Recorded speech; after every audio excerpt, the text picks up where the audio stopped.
A fairy tale for grown hearts too. Once upon a time, there were 4 sisters living in a golden tower in a kingdom made of towers, where everyone had its own, surrounded by the woods. The other towers weren't made of gold and shiny like theirs, but had some sparkle, as the sisters always shared some of their bricks for others to build and repair their towers too. The oldest was Aurelis, the golden soul that rises. Her presence was not always perceived by the others, and for reasons they could never comprehend, most other villagers were never interested in hearing what she had to say, and when they did, no one could understand what she was saying, no one but her sisters. Aurelis used to ride her bicycle everywhere, but she very often lost one of the wheels, and the villagers were always mocking her for that, even though none of them being able to ride a bike like her. She used to sing too, not impressive but still good enough to listen to it, and when she sings, the words people can't comprehend when she is speaking became clear like the waters of a spring. Then there were the twins, Orlin and Arevia. Orlin was known as the golden thread of thought, and she was always sought out by villagers who needed her wisdom to solve their problems. Orlin was constantly attending the demands of the villagers that, without her dedication, couldn't build and maintain their towers by themselves.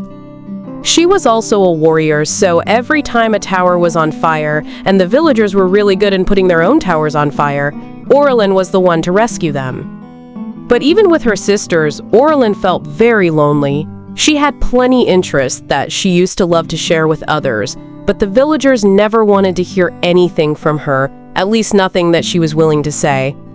Because of Orlin's example, the youngest Orenya, the golden life that grows, was always trying to make herself useful and rebuild all the burning towers, and that's why the others had so many borrowed gold bricks to bring any shine to their towers.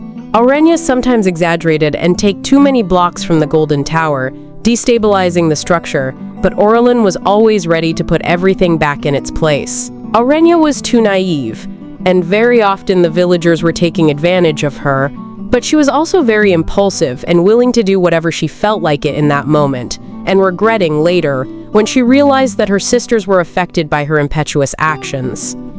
And there was Arevia, the golden flow of the heart. Arevia was the opposite of her twin. While Orlin was always acclaimed, flattered, and was requested all the time by the villagers for being so helpful, Arevia was despised.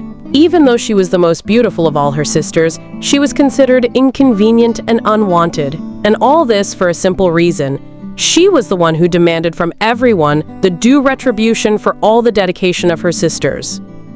Aurelia's songs, which taught the villagers things they couldn't learn on their own, the battles Aurelia constantly fought to protect other towers, all the advice she gave, and all the help Orenya dedicated to building and rebuilding all the towers.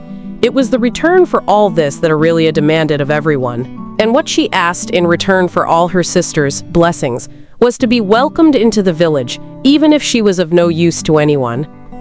And for her surprise, it was a price too high to pay. So her useless presence was avoided like a disease, and every time Arevia tried to be part of the village, she was ignored, isolated, and sometimes even despised. And with time, because she was so disgusting to other people, she stopped seeing her own beauty in the mirror. So one day, as if she had no value at all, Arevia asked, if possible, for the villagers to let her sisters be, with their wheelless bicycles and endless subjects to talk about and their innocence. They weren't useless like her and deserved something back. But again, she had no success. Her sisters never asked for anything in return. All they did was because they wanted to, so it wasn't fair that now the villagers would have to pay, and by tolerating their nonsense. Then Arevia retreated to the highest room in the tower and locked herself away. She was so unwanted that it took years for anyone to notice her absence. The first was Aurelis, who gradually stopped singing. She had never realized before that, of all her sisters, Arevia was the one who was happiest to hear her sing, and that without her, the songs were losing their charm. Then came Orenya, who realized that what motivated her to build were her older sister's songs, which no longer echoed in the tower. And the last was Orlin. She couldn't understand why she was alone in there and doing everything by herself, and her loneliness grew remarkably. So she convinced Orenya to continue helping her to help the villagers so they could be part of it, and pretended that everything was okay in the Golden Tower, while silently blaming Arivia for bringing sadness and misery to the tower. For more longer years, Orlin lived without her twin, barely seeing her older sister and pushing her younger sister harder and harder to work for the village, and her intelligence, competence, and success were proclaimed everywhere.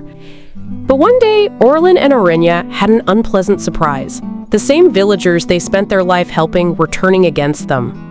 Many of them tried to destroy the Golden Tower. They now had enough gold bricks in their tower to pretend the glow was theirs, and didn't want any other tower to shine brighter than their own.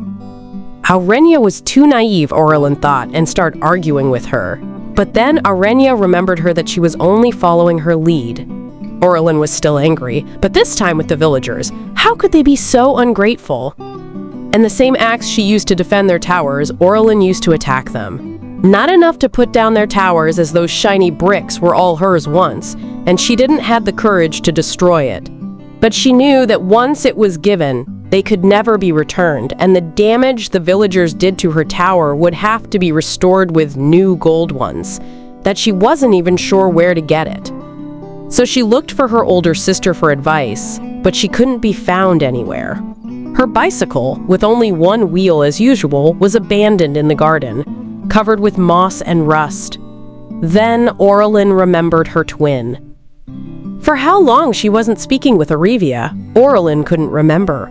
She could hear her sister crying sometimes, but it was too inconvenient, and she covered her ears to not listen to it. She felt relief when eventually her crying wasn't loud enough to be heard outside the castle. That disturbance to the villagers was constantly causing trouble for Orlin. For a couple of times, Orlin got angry with the villagers. How could they complain that much about Arivia? Well, she wasn't even there anymore, and they always get what they want from herself, after all. And the villagers only had to remember Orlin that it was because of those dangerous thoughts that Arivia was rejected first place, and that was enough for Orlin to step back. And slowly Orlin started to comprehend what his twin was talking about, what she was asking for herself and the others, and went talk to her. Arivia was still beautiful, but so pale due to the lack of sun that Orlin could barely recognize her. She was skinny too, as almost never she remembered to go out of her room to eat, and her weakness was preventing her to walk. Orlin carried her to the garden, next to Aurelius' bicycle, and sat in the sun with her sister, trying to make her feel better, but Arivia didn't want to stay there at all, and she immediately asked to go back to her room. Orlin couldn't understand why. After all these years in the dark, Arivia was still choosing to go back to that room, but to Arivia it was very clear. She didn't want to live in the world anymore. No one made her to stay in there, she wasn't imprisoned. Arivia chose to retreat from everyone else's companion, as her presence wasn't appreciated, and she knew as well that her absence wasn't even perceived. So to prove to Arivia that she was important and bring her back to the world, Orlin decided to convince Arivia that the world has more to offer. She brought all the villagers that didn't try to destroy their tower, and indeed were outraged by the attempts, and asked them to finally attend Arivia's wish, but only one agreed and offer her friendship, and even brought some golden bricks back to help fix the still damaged tower. And Arivia felt a little bit better, enough to go out in the sun. That was better, but didn't fix it all. Arivia was still weak and needed to be taken care of, so Orenia decided to temporarily retreat from the village as well, as her sister needed her help more than anyone else. Orlin then decided to dedicate her efforts to bring what her sister needed first place, and went out looking for more villagers willing to help. Some were interested in hearing what was happening with Arivia, but no one was truly willing to do anything about it. And Orlin had an idea. Every time someone needed to be rescued from their flaming towers, she was the first to save them. So maybe Arivia needed to be saved by another warrior, to realize that she matters. The only thing she ever asked was acceptance after all, so a noble heart seeing the golden tower in flames would save her, and Arivia would know that someone cares. She knew that the tower was too damaged and needed so many repairs that maybe it was for the best to start it over anyway, and also that she and her sisters were the best for that job. So it was going to be big and risky, but could put everything back on track. And with the dreams and ideas about the new tower, how bigger, brighter, and better it was going to be, Orlin didn't think twice before doing it. And Orlin put the golden tower on fire. The fire scared many villagers, and many others looked for Orlin to try understanding what was happening, but no one offered any help. The Golden Tower was too magnificent to burn. Fast and easy, it was loud and created lots of fireworks, and for days it was burning. When finally the tower became ashes, Orlin understood that no one was going to come save them after all. Not only Arivia, but herself and her sisters, no one. But they found Aurelis. She was hiding under the ground, firming herself the foundations of the tower, and even without knowing, burning the tower down set her free. And Aurelis went back to the worst scenario possible. There was nothing left of the tower, and all her sisters, not only Arivia, were now crying. Aurenia then tried to calm her sisters, saying that even not saving them from the fire as Orlin expected, people could still help to build, as they did for them. And for years they waited, sitting on the rubble, watching people pass by and ignoring them, sometimes asking curious questions, but no one willing to help them to build. When finally Orlin understood that they would really have to build another tower by themselves, she couldn't find her will to do it anymore. Arivia, that allowed herself to feel hope for a moment, was devastated. Aurenia, that knew her decisions weren't the best, also didn't do much. She joined some golden bricks here and there, but nothing that looked like a structure. And Aurelis, that knew for long that that place wasn't good enough to live, went back to underground to strengthen the soil and try to make it better, even just a little, for her sisters. Orlin and Arivia, that were so different and spent so long apart, were now holding to each other, apathetic and melancholic, with no hope for themselves. It was going to be so hard and take so long to rebuild their tower, and in the end, it felt like it wasn't worth it. They didn't know if they should stay there or go. They didn't want to belong anymore, but they also didn't know where to go. And for an even longer time, they just stood there, frozen in time, holding to each other and talking, trying to decide what to do next.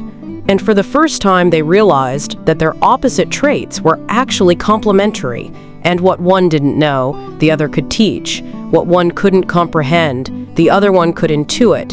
And little by little, the sadness was going away. And in the day that everything changed, Orlin realized that she could have been the one running toward the tower on fire and rescued Arivia.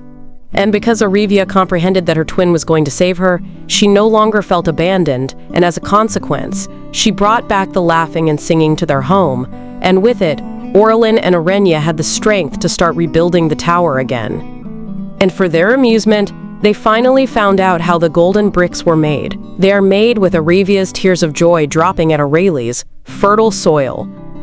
They also promised each other to never allow the villagers to come in and see the magnificence of their new tower, unless it's a noble heart willing to defend it, or a generous soul aiming to rebuild it with the sisters. From that day on, the twins were inseparable, and there was never a crack or weakness seen in the tower after that. Thanks for watching. Like, comment, and subscribe.